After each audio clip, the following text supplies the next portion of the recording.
एल्गार हा कवितांच्या मैफिलीचा जाहीर कार्यक्रम मुंबईच्या रसिकांसाठी सादर झाला होता. थोडासा खुलासा करू इच्छितो आणि तो करणं आवश्यक आहे. सम्राट वगैरेला काही अर्थ नसतो, कारण जो खुर्चीवर असतो त्याला लाथ मारता येते, आणि जो जमिनीवरच बसतो त्याचे खुर्ची पडणं शक्य नाही. मी जमिनीवरच आहे,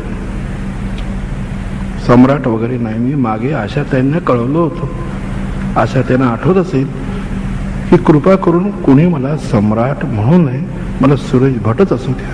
हे एक. दुसरी गोष्ट, इथे आदरणीय बाळासाहेब ठाकरे बसलेले असताना मी स्वतःला कसा बरं सम्राट म्हणून घेईन?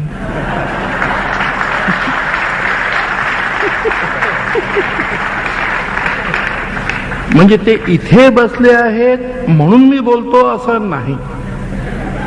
मी इन्स्टॉलमेंटने खरं बोलत नसतो आणि इन्स्टॉलमेंटने प्रेम करत नसतो. इन्स्टॉलमेंट असतं ना ते नाही. मोठा माणूस मी यांना सलाम करतो बाळासाहेबांनी आणि आशाताईंनाही सलाम करतो. आता मराठीच्या विषयी थोडंसं बोलतो. आम्हालाच आमच्या आईचं दूध पिता येत नाही, आम्हालाच आमच्या आईचं दूध पिता येत नाही म्हणून आईला नाव ठेवायचे का?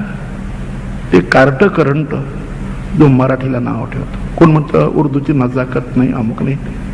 खोटी गोष्ट आहे. फक्त आम्हाला मराठी बोलता येत नाही, लिहिता येत नाही. आम्ही मराठी इंग्रजीत लिहितो. आता तुम्हाला माहिती म्हणून सांगतो, 1955-56 मध्ये जेव्हा आम्ही मध्य प्रदेशात होतो तेव्हा मी संयुक्त महाराष्ट्राच्या मुवमेंट मध्ये होतो.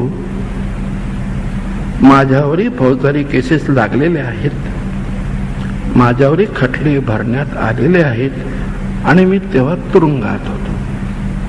परंतु त्याच ह्याच्यात मी लिहिलेले, इथे शिरीषताई आहेत त्यांना ठाऊक आहे, मराठाच्या पहिल्या अंकात आहे, गीत तुझे मी आई गायन शब्दो शब्दी अमृत ओतून. तिथे आलं होतं, नागपुरापासून मुंबई बघती सारे तव पुण्याई, धन्य मराठी माझी आई, पोर कडेचे करीते गुंजन, गीत तुझे मी आई गायन. माझ्यात अनेक दोष असतील, माझे 2 बिग पॉइंट्स आहेत. एक तर महाराष्ट्र आणि मराठी भाषा, त्याविषयी मी तडजोड करायला तयार नाही, एवढं सांगतो. आता पहिलं म्हणतो, भूल चूक देणे घेणे. मराठी वरती ही कविता आहे, गझल नाही आहे. लाभले आम्हास भाग्य बोलतो मराठी, लाभले आम्हास भाग्य बोलतो मराठी, जाहलो खरेच धन्य ऐकतो मराठी, धर्म पंथ जात एक जाणतो मराठी, एवढ्या जगात माय मानतो मराठी, एवढ्या जगात माय मानतो मराठी, लाभले आम्हास भाग्य बोलतो मराठी. पुढचा कडवस आहे, आमुच्या मना मनात दंगते मराठी, आमुच्या उरा उरात स्पंदते मराठी, आमुच्या नसा नसात नाचते मराठी, आमुच्या रगा रगात रंगते मराठी, लाभले आम्हास भाग्य बोलतो मराठी. आता मराठीचे विभ्रम दाखवले. आमुच्या पिला पिलात जन्मते मराठी, आमुच्या लहान ज्ञात रांगते मराठी, आमुच्या मुला मुलीत खेळते मराठी, आमुच्या घराघरात वाढते मराठी, आमुच्या कुला कुलात नांदते मराठी, येथल्या फुला फुलात हासते मराठी, येथल्या दिशा दिशात दाटते मराठी, येथल्या नगा नगात गरजते मराठी, येथल्या दरी दरीत हिंडते मराठी, येथल्या वना वनात गुंजते मराठी, येथल्या तरुलतात साजते मराठी, आणि येथल्या कळी कळीत लाजते मराठी. मी त्या 24 वर्षाचा होतो की फार चांगलं होतं असं काही म्हणत नाही, फक्त माझं वय 24 होतं. तुम्हाला काही चुकलं असेल तर माफ करा. आता शेवटचं आहे का, लाभले आम्हास भाग्य बोलतो मराठी, येथल्या नभामधून वर्षते मराठी, येथल्या पिकांमधून डोलते मराठी, येथल्या नद्यांमधून वाहते मराठी, येथल्या चराचरात राहते मराठी. शेवटचं कडवायचं. पाहुणे जरी असंख्य पोसते मराठी, पाहुणे जरी असंख्य पोसते मराठी, आपुल्या घरीच हाल सोसते मराठी. हे असे कितीक खेळ पाहते मराठी, हे असे कितीक खेळ पाहते मराठी, शेवटी मदांध तख्त फोडते मराठी.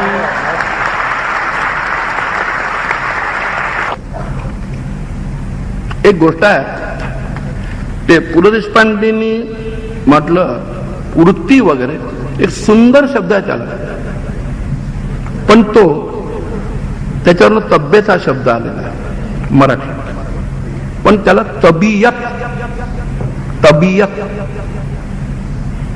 हा शब्द आहे, हा उर्दूचा शब्द आहे.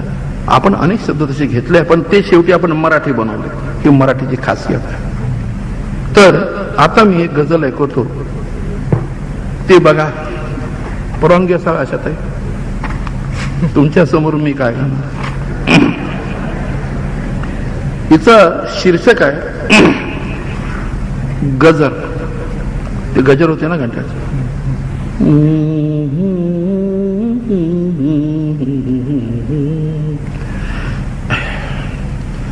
तू माझ्या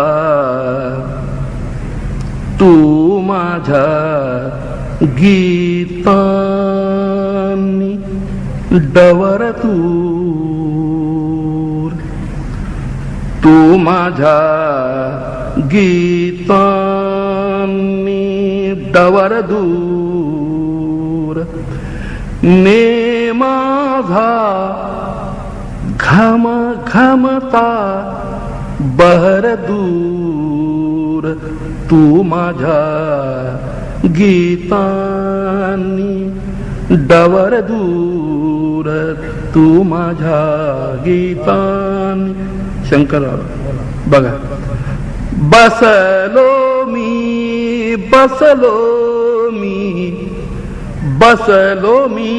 जन्माच्या पारावर. पारावर बसलोय, बाकी ओसाड माळ एकच झाड आहे, त्याला पार आहे. बसलो मी जन्माच्या पारावर, जन्माच्या पारावर, तुझसाठी भीर भीरते नजर दूर, दूर तू माझ्या गीतान. आता बघा, लिहितो मी वाऱ्यावर ओळ ओळ, लिहितो मी वाऱ्यावर ओळ ओळ ओळ ओळ, पण गुणगुणती कोणाचे अधर दूर तू माझ्या गीतानी. थकले का थकले का थकले का पाय तुझे एवढ्यात एवढ्यात. थकले का पाय तुझे एवढ्यात. झगमगते स्वप्नांचे नगर दूर तू माझ्या गीतानी. तू आता तू आता तू आता माझ्यातच उमलतेस. तू आता माझ्यातच उमलतेस माझ्यातच उमलतेस. हा सुगंध हा मरंद विखर दूर तू माझ्या गीतान. शेवटचा शेर. माझा अन रात्रीचा काय दोष, माझा अन रात्रीचा काय दोष काय दोष. बघ झाला शेवटचा गजर दूर तू माझ्या. धन्यवाद. कवीला जर त्याचा स्वतःवर विश्वास असेल तर कशाची गरज नसते. जेथे स्वर थकतात तेथे तेथे सुद्धा काळाला ओलांडून शब्द प्रवास करतात. आणि ज्यांना वाटतं बोभाटा म्हणजे कीर्ती नव्हे,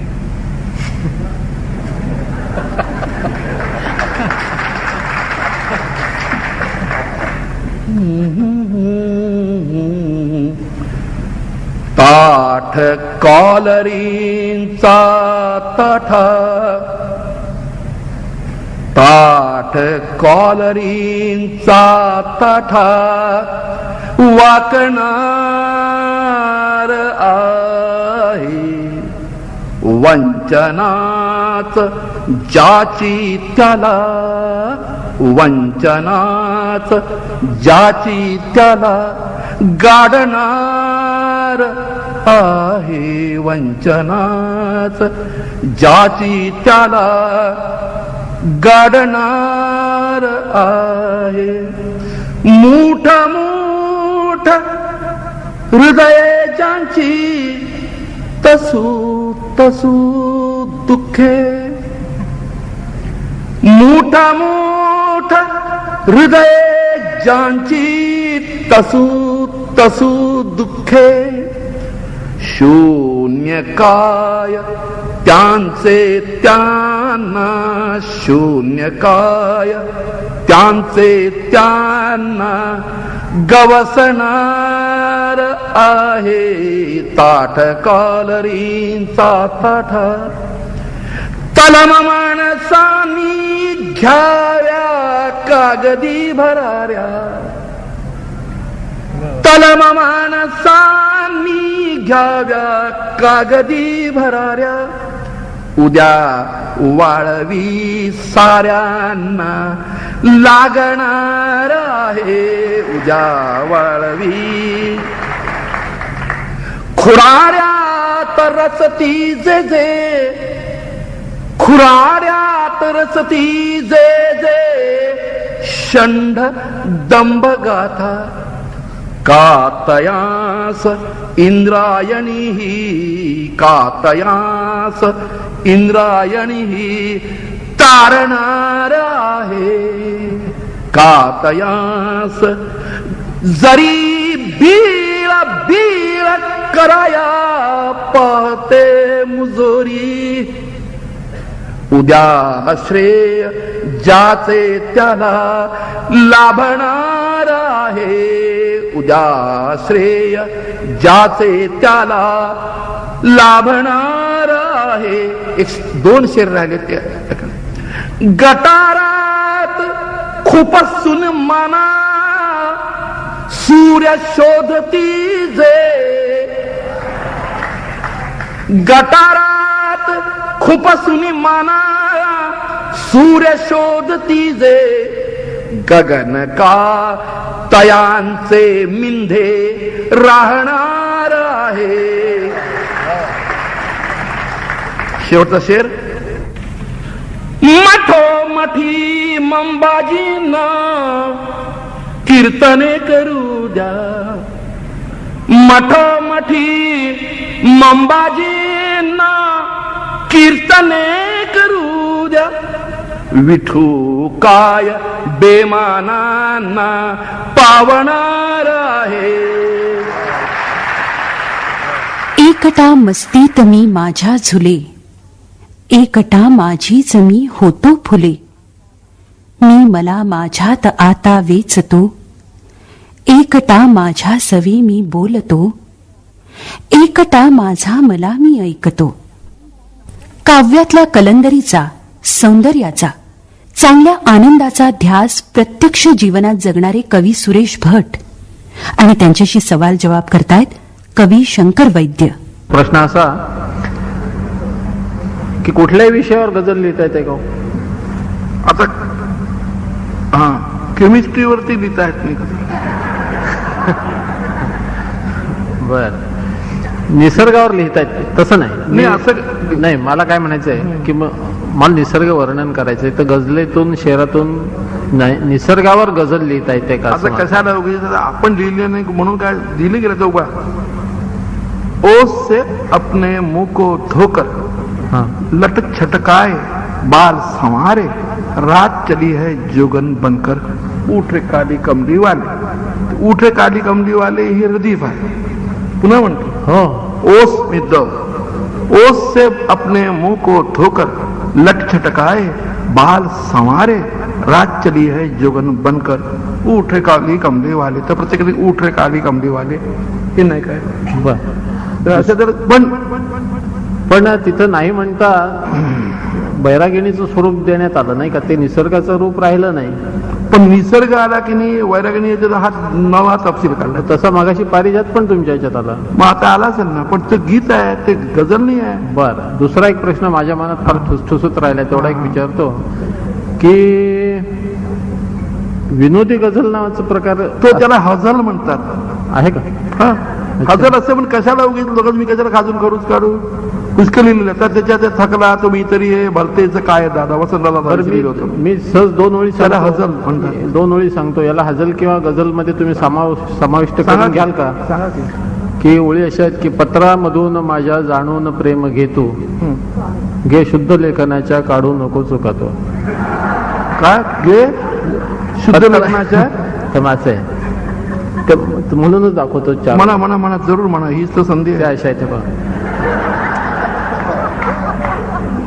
पत्रामधून माझ्या जाणून प्रेम घेतो, पत्रामधून माझ्या जाणून प्रेम घेतो, घे शुद्ध लेखनाच्या काढू नको चुकातो. मी खूप कष्ट केले अन आणली फुलेही, अन आणली फुलेही, त्याचे लगेच पैसे देऊ नको असे तू. ते प्रेम पत्र माझे तू ठेव ना जपूने, तू ठेव ना जपूने, त्याच्यावरी किराणा यादी नको लिहूत. याच्यात ही हजल यासाठी नाही की काफिया कोणता आहे तुमचा? बिनयमकाचा आहे. गैर मग तो बिनयमकाचा तर काही तुम्ही म्हणू शकता. हजल मध्ये सुद्धा त्याचा आकृतीबंध असायला पाहिजे. म्हणजे कसं की मला आता आठवत हा केवडी काव्यात ही जादू करी दाढी. बर, काय करी दाढी, करी दाढी, दाढी करी हे यमक. आता एक होतं याचसाठी ठेवली दाढीन रामाने, रावणाची ओढते मंदोदरी दाढी. इथे मंदोदरी अंडा करी हालती माझ्या पुढे या शेकडो दाढ्या. ही खरी की ती खरी की ती खरी दाढी. ही हजर त्याच्यात सुद्धा गजलेसारखी जमीन असते. आता हजलेचा प्रोग्राम वेगळा होऊ शकतो, मी बघीन एका दिवशी. परंतु हजर लिहिण्यासाठी सुद्धा ते नियम गजलेचेच पाळायला लागतात. कंटेंटमुळे ती गजल हजर बनते. बरं, ते असो. आता मला असं वाटतं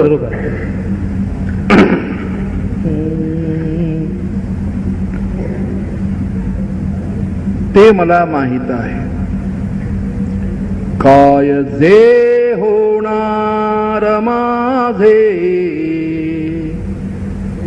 काय जे होणार माझे ते मला माहीत आहे. काय जे होणार माझे ते मला माहीत आहे. मी तुझ्यासाठी तरी जिंदगी जाळीत आहे. ते मला माहीत आहे. शंकरा, हा शेर आहे का? हे मला मंजूर आहे, मी मला माणूस नाही. हे मला मंजूर आहे, मी मला माणूस नाही. शंकरा, जो कळा कापून गेला, जो गळा कापून गेला तोच संभावित आहे.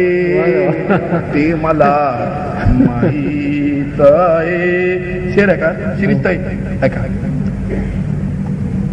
पाहिला जो चेहरा मी तो कुठे माझा निघाला.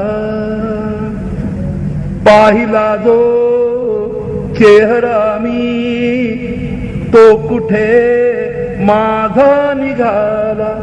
मी कधी पासून माझा, मी कधी पासून माझा चेहरा शोधित आहे.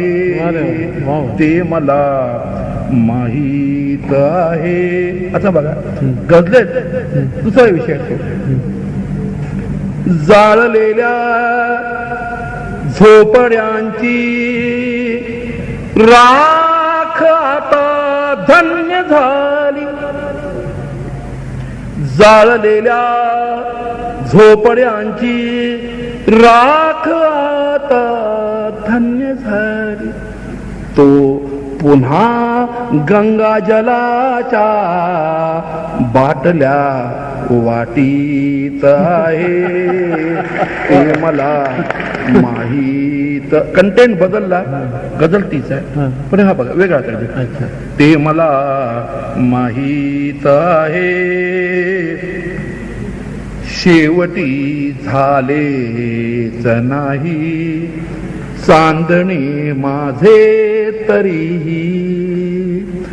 शेवटी झालेच नाही चांदणे माझे तरीही. शेवटी झालेच नाही चांदणे माझे तरीही.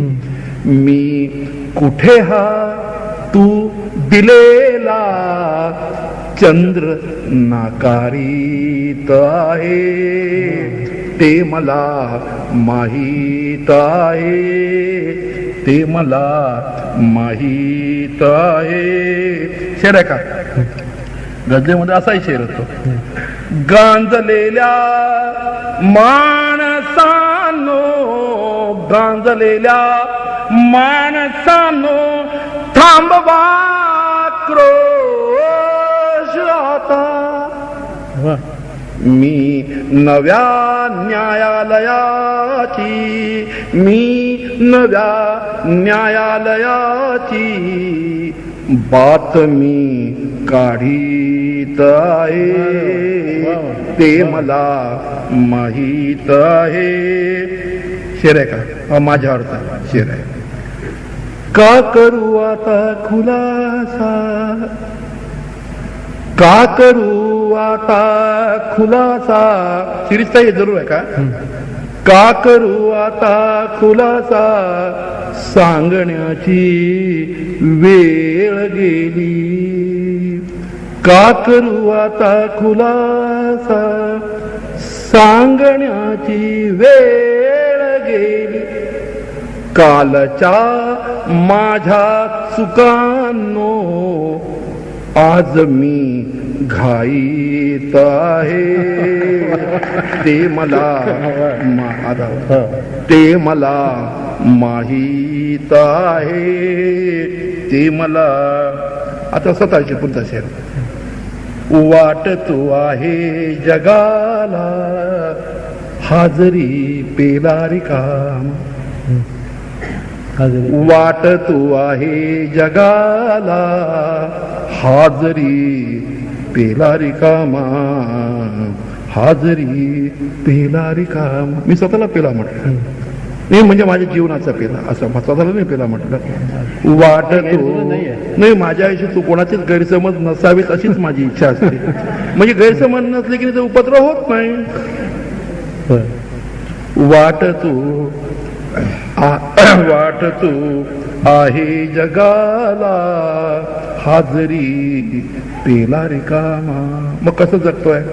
मी तळाशी राहिलेले, मी तळाशी राहिलेले थेंब काही पीत आहे, ते मला माहीत आहे.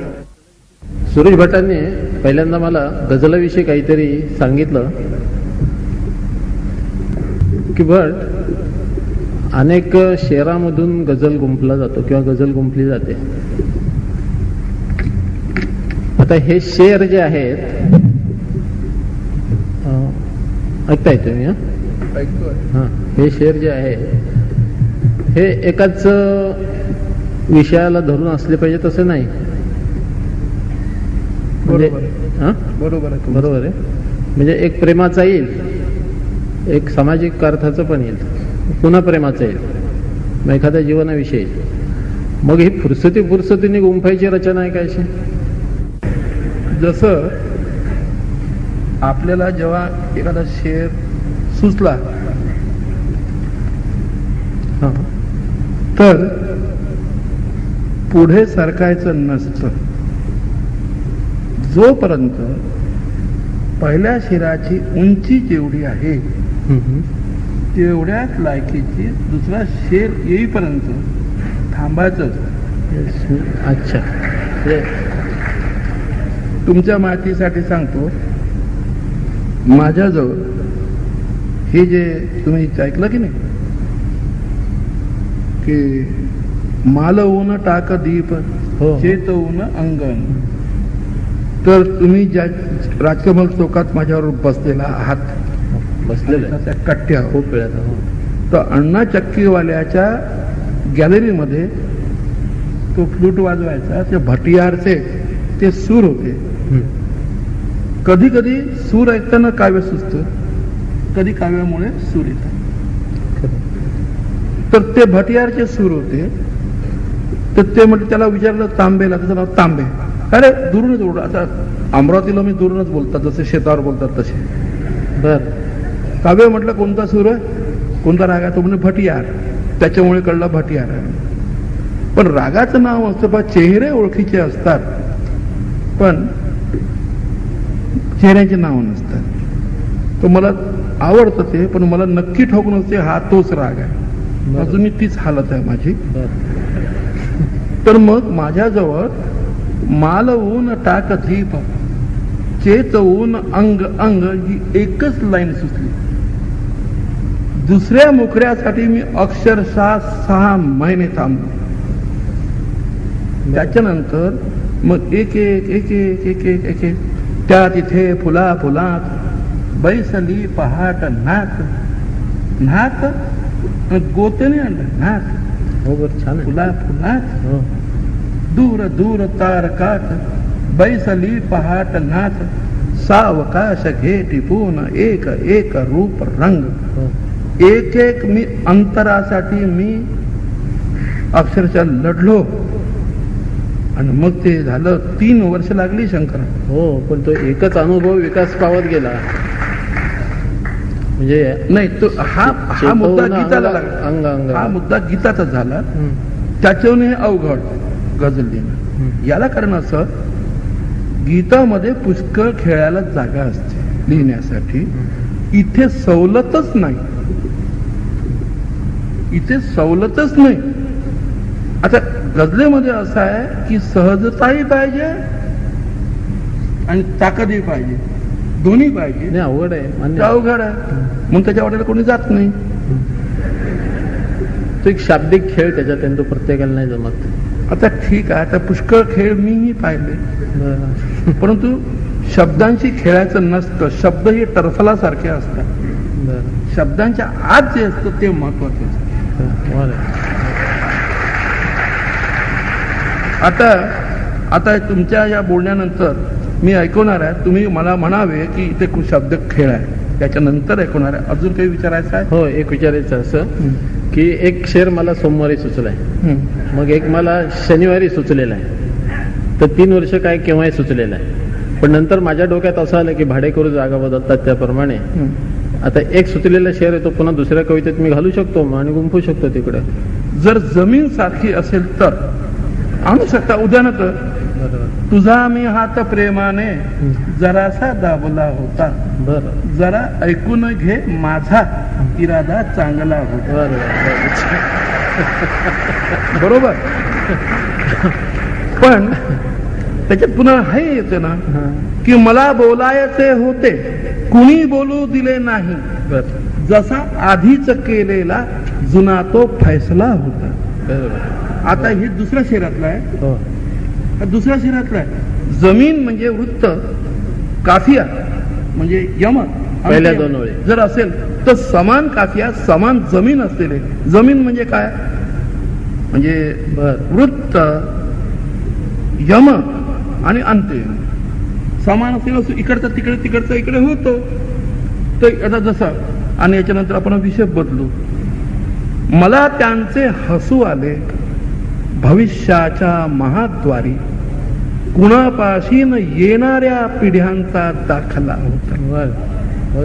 त्याच्यात तर हे असं होतं. आणि असंही नाही आहे तुम्ही जर इमानदार असाल, घाई करणार नसाल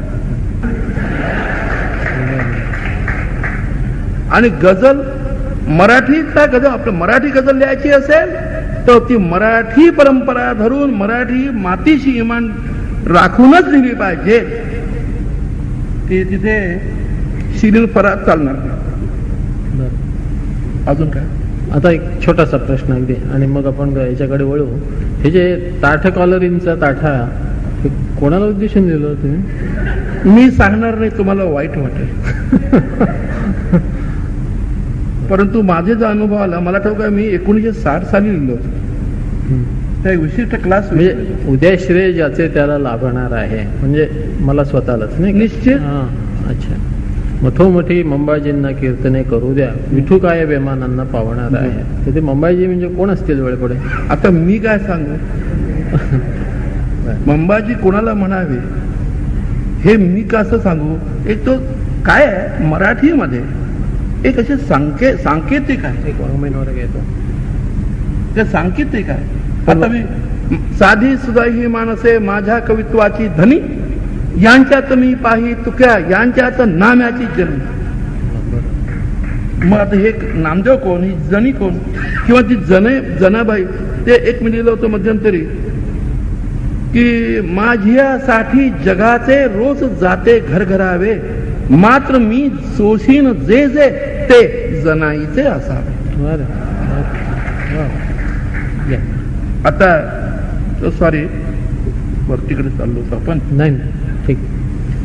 आता मी शीर्षक त्याचं आहे वैखरी.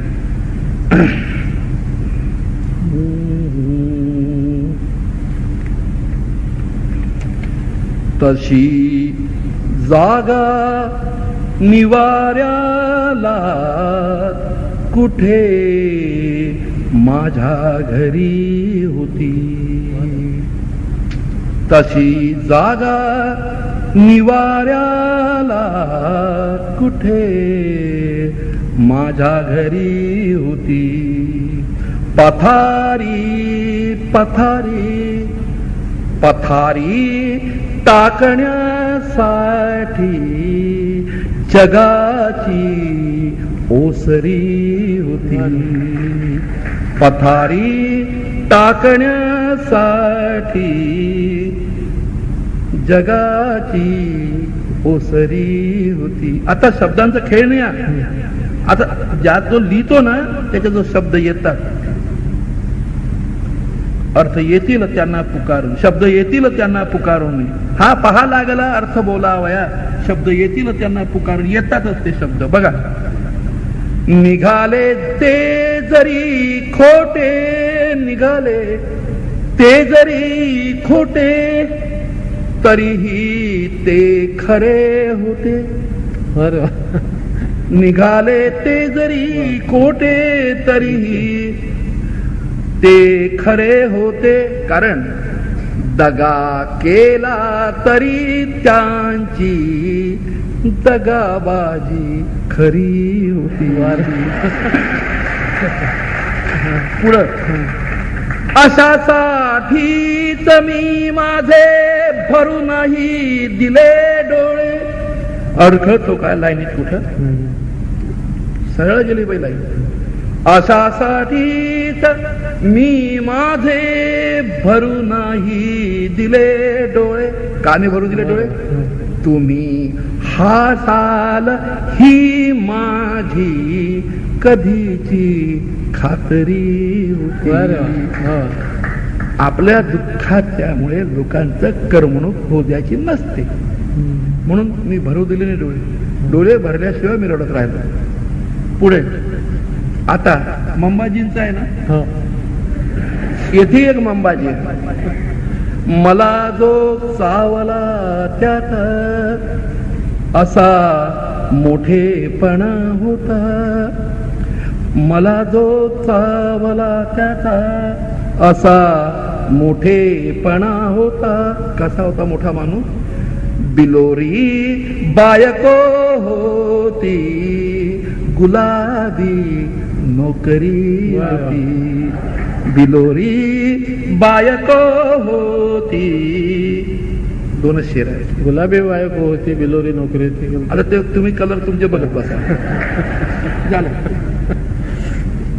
आता बघा, जिथे गेलो जिथे गेलो जिथे गेलो तिथे माझी नद्यांनी कौतुके केली. मी पुण्याहून परभणीला गेलो होतो. पुण्याची नदी इंद्रायणी, मराठवाड्यातली नदी गोदावरी. जिथे गेलो तिथे माझी नद्यांनी कौतुके केली. कधी इंद्रायणी होती, कधी गोदावरी होती. कधी इंद्रायणी होती, पथारी टाकण्यासाठी जगाची ओसरी होती. शेवटचा शेर आहे. अरे या जिंदगानीची कधी मी काळजी केली. अरे या जिंदगानीची कधी मी काळजी केली. कधी मी काळजी केली. कशाला करू काळजी? मला सांभाळण्यासाठी मराठी वैखरी होती. मी असा दाही दिशांना वारियाने विखुरलेला. मी असा माझ्या मनातून नेहमीच हरवलेला, हाय हातातून माझ्या मी कधीचा निसटलेला, अंतरी गीतात माझ्या उमलतो आहे तुझा स्वर. सुरेश भटांच्या शब्दांना स्वर देणाऱ्या आशाबाई, भारताची गझल असं सुरेश भट त्यांना म्हणतात. अशा आशाबाई अर्थात आशा भोसले. तारुण्य तुझ्या हृदयाचे हे असेच बहरत राहो, तारुण्य तुझ्या हृदयाचे हे असेच बहरत राहो, वार्धक्य तुझ्या जगण्याला हे असेच विसरत राहो. या सगळ्या टाळ्यांचा अर्थ माझ्या मनाला असा लागलाय, अशातही स्टेजवर या, तुम्ही काहीतरी बोला, असा त्याचा अर्थ होता. तर त्यांनी इथे यावं.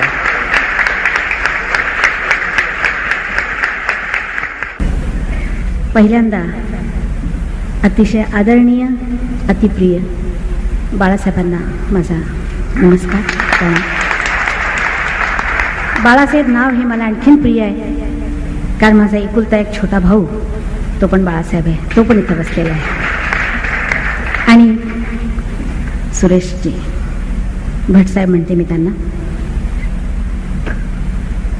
मी त्यांच्याविषयी काय बोलू, तुम्ही सारखं त्यांच्याविषयी ऐकताय. काव्यावर बोलणं हे अतिशय अवघड गोष्ट आहे.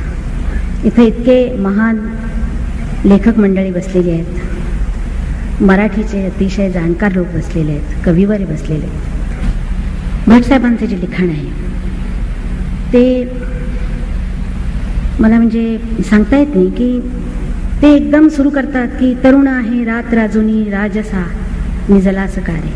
म्हणजे इतकं रोमॅन्टिक गाणं असतं की आपल्याला लाज वाटावी गाताना. मी पहिल्यांदा ज्यावेळेला बाळनी मला गाणं लिहून दिलं त्यावेळेला मी त्याच्याकडे बघून अशी खाली मान करून निघून गेले की कसं गायचं आता हे गाणं म्हणून. तर त्यानंतर ते मला गाणं देतात. उषक्काल होता होता काळ रात्र झाली, अरे पुन्हा आयुष्याच्या पेटवा मशाली. हे असं आपल्याला एकदम असं देशप्रेमाने भरलेलं गाणं देतात. त्यातल्या ओळी काही काही गाताना माझ्या अंगावर नेहमी काटा येतो. आणि अतिशय मला हे गाणं आवडतं की जिथे देवकीचा पान्हा दुधाने जळाला. अशा ओळी म्हणताना मला अर्थात कळतच नाही काही सुद्धा काव्य काय ते, पण असं थोडंसं समजतं. आता मी भटसाहेबांना सांगणार आहे की माझ्यासाठी अशी कविता लिहा. त्यांनी तर मला खूप कविता दिल्या, खूप मला श्रीमंत करून ठेवले. ही प्रत्येक गाणी गात असताना मला खूप आनंद मिळतो. मी त्यांना एकदा सांगितलं होतं की मला हिंदी म्हणजे उर्दू कविता करून द्या, पण त्या गोष्टीवर त्यांनी इतके ताशेरे मगासपासून टाकलेले आहेत की मी घाबरून गेले मगासपासून. पण त्यांनी मराठीच्या मला गझल गाणी सगळी द्यावी ही मी त्यांना प्रार्थना करते. आणि तुमची सुट्टी. विचार सुचला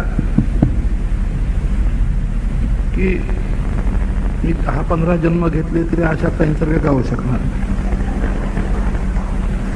पण ते फार बरं झालं की अशा ताई कविता लिहित नाही. तर येथे सुद्धा मला एक कॉम्पिटिटर निर्माण झाला असता. कृपा करून तुम्ही कविता लिहू नका, मला माझं दुकान चालवू द्या, असं मी अशा ताईंना म्हणतो. आता यानंतर त्यांना गझलाचं देणार, त्यांना मला ठाऊक आहे, त्यांना नेमकं काय म्हणायचं मला ठाऊक आहे. आणि येथेच अभिवचन देतो त्यांना. जगलो वाचलो तर जरूर तुमची ही अपेक्षा पूर्ण करेन.